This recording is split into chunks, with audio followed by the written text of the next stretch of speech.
How the Russia-Ukraine war is reshaping global alliances and the future of NATO. The Russia-Ukraine war, now stretching into its third year, has gone far beyond its battlefield borders.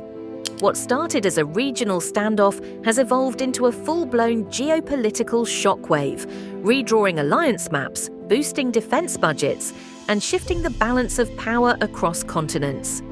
At the center of it all stands NATO, no longer a brain-dead relic of the Cold War, but a reinvigorated force facing both promise and pressure.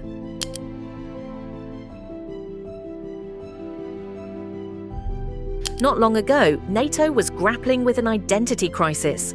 Now it's expanding faster than ever.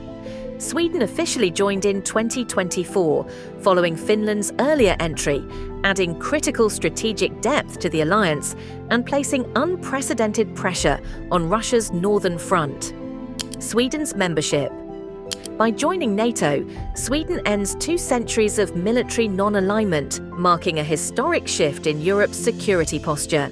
This move not only fortifies the Baltic region, but also signals Europe's collective fear of unchecked aggression. Defense spending surge. European countries have responded with record-high defense budgets. Germany has committed over 100 billion euros to military upgrades, while Poland aims to build the largest land force in the EU. Even countries like the Netherlands and the Czech Republic are dramatically boosting spending. Tech-driven warfare. NATO is now investing in cutting-edge systems, drone swarms, cyber shields, and AI-assisted intelligence. Germany, for example, just greenlit the purchase of loitering munitions in a first-of-its-kind deal that reflects Ukraine's battlefield innovations. Still, cracks are forming. Some NATO members are questioning the sustainability of massive financial and military support for Ukraine. Despite facing a tsunami of sanctions, Russia has managed to avoid complete isolation. Instead, it's forging new partnerships and solidifying ties with countries that see an opportunity in challenging the Western-led order. China remains cautious in its public stance, but has deepened trade and technological cooperation with Russia. In 2024, bilateral trade soared to record highs, with China importing discounted Russian energy and supplying essential machinery and electronics.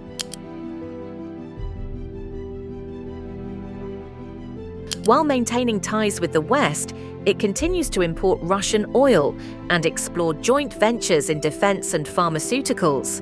The trade volume hit $66 billion last year, and a $100 billion target by 2030 looks increasingly likely. Russia is extending its influence in Africa by signing military cooperation deals with nations like Mali, Burkina Faso, and Niger. These countries, disillusioned by Western support, are now turning eastward for arms, training, and security guarantees. In the Gulf, energy diplomacy remains strong, with OPEC+ collaboration bolstering ties. A multipolar world on the rise. One of the most profound effects of the war has been the acceleration toward a multipolar global order, where power is no longer concentrated in Washington, Brussels, or Beijing alone. Countries across Africa, Latin America, and Southeast Asia are resisting binary narratives. They advocate for peace and economic growth over geopolitical alignment, demanding more say in global governance institutions like the UN and IMF currency diversification. The push to reduce dependency on the US dollar is gaining traction.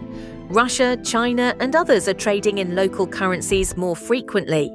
And new financial systems like BRICS Pay and China's cross-border interbank payment system are challenging SWIFT's monopoly. Western unity under pressure. Despite initial solidarity, the transatlantic alliance is facing friction.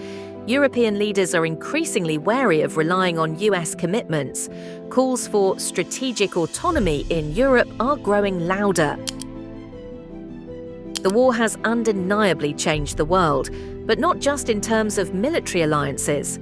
It has forced nations to confront tough questions about sovereignty, security, and survival. As new power blocks form and old ones evolve, the global order is entering a phase where flexibility, not dominance, may become the key to influence. In this era of shifting alliances and geopolitical realignment, one thing is certain. The world that existed before February 2022 is not coming back.